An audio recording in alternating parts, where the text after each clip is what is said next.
ಹಾರ್ಮುಜ್ ಬಿಕ್ಕಟ್ಟಿನಿಂದ ಪಾರಾದ ಭಾರತಕ್ಕೆ ಹೊಸ ಅಪಾಯ, 40 ಕೋಟಿ ಜನರಿಗೆ ಸಂಕಷ್ಟ.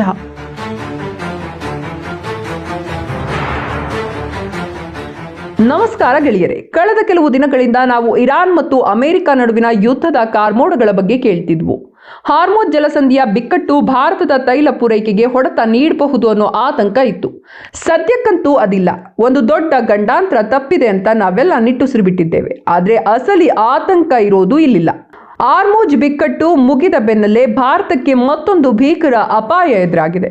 ಈ ಅಪಾಯ ಇರಾನ್ ಯುದ್ಧಕ್ಕಿಂತಲೂ ವಿನಾಶಕಾರಿಯಾಗಬಲ್ಲದು. ಇದು ನೇರವಾಗಿ ಭಾರತದ 40 ಕೋಟಿ ಜನರ ಮೇಲೆ, ಅದರಲ್ಲೂ ನಮ್ಮ ಅನ್ನದಾತರ ಮೇಲೆ ಪ್ರಭಾವ ಬೀರಲಿದೆ. ಅದು ಯಾವುದು? ಭಾರತದ ಆರ್ಥಿಕತೆಯ ಬೆನ್ನೆಲುಬಾದ ಮುಂಗಾರು ಮಳೆಗೆ ಈ ಬಾರಿ ಏನಾಗಲಿದೆ? ಸ್ಕೈಮೆಟ್ ನೀಡಿದ ಆ ಭಯಾನಕ ಮುನ್ಸೂಚನೆ ಏನು?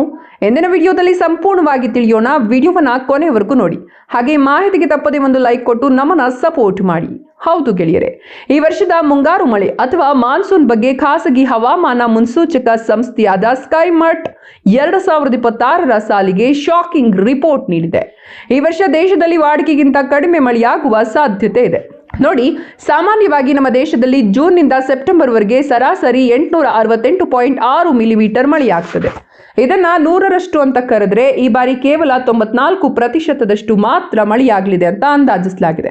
ಅಂದ್ರೆ ಸುಮಾರು 816 ಮಿಲಿಮೀಟರ್ ಮಳೆ ಮಾತ್ರ ಬೀಳುವ ಸಾಧ್ಯತೆ ಇದೆ. ಇನ್ನು ಭಯಾನಕ ವಿಚಾರ ಏನಂದ್ರೆ, ಮಳೆಯು 90%ಕ್ಕಿಂತ ಕಡಿಮೆ ಬೀಳುವ ಸಾಧ್ಯತೆ 30%. ಇದರರ್ಥ ದೇಶದ ಅನೇಕ ಭಾಗಗಳಲ್ಲಿ ಈ ಬಾರಿ ಬರಗಾಲದ ಭೀತಿ ಎದುರಾಗಲಿದೆ. ಸಾಮಾನ್ಯ ಮಳೆಯಾಗುವ ಸಾಧ್ಯತೆ ಕೇವಲ 20% ಮಾತ್ರ ಇದೆ ಅಂತ ಸ್ಕೈಮೆಟ್ ಎಚ್ಚರಿಸಿದೆ.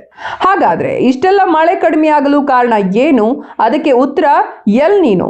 ಪೆಸಿಫಿಕ್ ಮಹಾಸಾಗರದಲ್ಲಾಗುವ ಉಷ್ಣತೆಯ ಏರುಪೇರುಗಳನ್ನ ಎಲ್ ನೀನೋ ಎನ್ನಲಾಗ್ತದೆ. ಇದು ಸಕ್ರಿಯವಾದರೆ ಭಾರತದ ಮಾನ್ಸೂನ್ ಅಂದ್ರೆ ಮುಂಗಾರು ಮಳೆ ದುರ್ಬಲಗೊಳ್ಳುತ್ತದೆ. ಸ್ಕೈಮೆಟ್ ಮ್ಯಾನೇಜಿಂಗ್ ಡೈರೆಕ್ಟರ್ ಜತಿನ್ ಸಿಂಗ್ ಹೇಳುವ ಪ್ರಕಾರ ಈಗಾಗಲೇ ಸಮಭಾಜಕ ಪೆಸಿಫಿಕ್ ಮಹಾಸಾಗರದಲ್ಲಿ ವಾತಾವರಣ ಬದಲಾಗ್ತದೆ. ಮುಂಗಾರು ಮಳೆ ಶುರುವಾಗುವ ಹೊತ್ತಿಗೆ ಈ ಎಲ್ ನೀನೋ ಬಲವಾಗ್ತದೆ. ಇದರ ಪರಿಣಾಮವಾಗಿ ಮಳೆಗಾಲದ ದ್ವಿತೀಯಾರ್ಧದಲ್ಲಿ ಅಂದ್ರೆ ಆಗಸ್ಟ್ ಮತ್ತು ಸೆಪ್ಟೆಂಬರ್ ತಿಂಗಳಲ್ಲಿ ಮಳೆ ಪತ್ಯೆ ಇರೋದಿಲ್ಲ ಅಥವಾ ಅನಿಶ್ಚಿತವಾಗ್ತದೆ. ಇದಕ್ಕೆ ಧ್ವನಿಗೂಡಿಸಿರುವ ಭಾರತೀಯ ಹವಾಮಾನ ಇಲಾಖೆ ಕೂಡ ಜೂನ್ ನಂತರ ಎಲ್ ನೀನೋ ಪ್ರಭಾವ ಹೆಚ್ಚಾಗಲಿದೆ ಅಂತಾನೆ ಹೇಳ್ತಿದೆ. ಅಂದ್ರೆ ಮಳೆಗಾಲದ ಆರಂಭ ಚೆನ್ನಾಗಿರಬಹುದು, ಆದ್ರೆ ಅಂತ್ಯ ಮಾತ್ರ ಕಣ್ಣೀರು ಹಾಕಿಸುವಂತಿದೆ.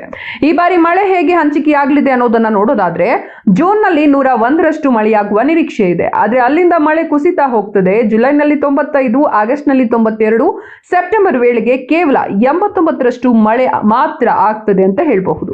ನೋಡಿ, ಬೆಳೆಗಳು ಕೈಗೆ ಬರುವ ಸಮಯದಲ್ಲಿ ಮಳೆ ಕೈ ಕೊಟ್ರೆ ಅದು ರೈತರಿಗೆ ಭಾರಿ ಹೊಡೆತ ನೀಡುತ್ತದೆ. ಈ ಮಳೆ ಎಲ್ಲೂ ಸಮವಾಗಿ ಇರೋದಿಲ್ಲ. ಸ್ಕೈಮೆಟ್ ಪ್ರಕಾರ ಬಿಹಾರ, ಜಾರ್ಖಂಡ್, ಪಶ್ಚಿಮ ಬಂಗಾಳ ಮತ್ತು ಒಡಿಶಾದಂತಹ ಪೂರ್ವ ರಾಜ್ಯಗಳಲ್ಲಿ ಪರವಾಗಿಲ್ಲ ಅನ್ನುವಷ್ಟು ಮಳೆಯಾಗಬಹುದು. ಆದ್ರೆ ಉತ್ತರ ಮತ್ತು ಮಧ್ಯ ಭಾರತದಲ್ಲಿ ಮಳೆ ಕೊರತೆ ಬಹಳ ಕಾಡಲಿದೆ. ಇದರಿಂದ ಭತ್ತ, ಬೇಳೆಕಾಳು ಮತ್ತು ಇತರ ಬೆಳೆಗಳ ಉತ್ಪಾದನೆ ಕುಸಿಯುವ ಸಾಧ್ಯತೆ ಇದೆ. ಭಾರತದ ಕೃಷಿ ಭೂಮಿಯ 51ರಷ್ಟು ಭಾಗ ನೇರವಾಗಿ ಮಳೆಯನ್ನೇ ಅವಲಂಬಿಸಿದೆ. ನಮ್ಮ ದೇಶದ 47ರಷ್ಟು ಜನರ ಜೀವನೋಪಾಯ ಇರೋದೇ ಈ ಕೃಷಿಯ ಮೇಲೆ. ಹೀಗಿರುವಾಗ ಮಳೆ ಕೈ ಕೊಟ್ರೆ ಆಹಾರದ ಬೆಲೆ ಗಗನಕ್ಕೇರ್ತದೆ. ಹಳ್ಳಿಯ ಜನರ ಕೈಯಲ್ಲಿ ಹಣವಿಲ್ಲದಂತಾಗ್ತದೆ. ಗೆಳೆಯರೆ, ಹಾರ್ಮುಜ್ ಬಿಕ್ಕಟ್ಟು ತೈಲ ಪೂರೈಕೆಯ ಸಮಸ್ಯೆಯನ್ನಷ್ಟೇ ತಂದಿತ್ತು. ಆದರೆ ಈ ಮುಂಗಾರು ಮಳೆಯ ಕೊರತೆ ನಮ್ಮ ಹೊಟ್ಟೆಯ ಮೇಲೆ ಹೊಡೆಯುವಂತಹ ಅಪಾಯವಾಗಿದೆ.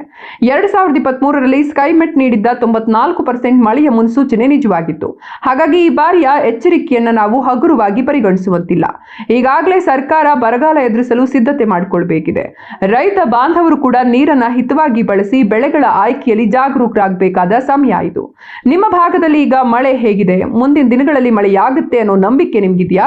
ಕಮೆಂಟ್ ಮಾಡಿ ತಿಳಿಸಿ. ಇಂತಹ ಮತ್ತಷ್ಟು ಮಾಹಿತಿಪೂರ್ಣ ವಿಡಿಯೋಗಳಿಗಾಗಿ ನಮ್ಮ ಚಾನೆಲ್ ಅನ್ನು ಸಬ್ಸ್ಕ್ರೈಬ್ ಮಾಡ್ಕೊಳ್ಳಿ. ಧನ್ಯವಾದಗಳು.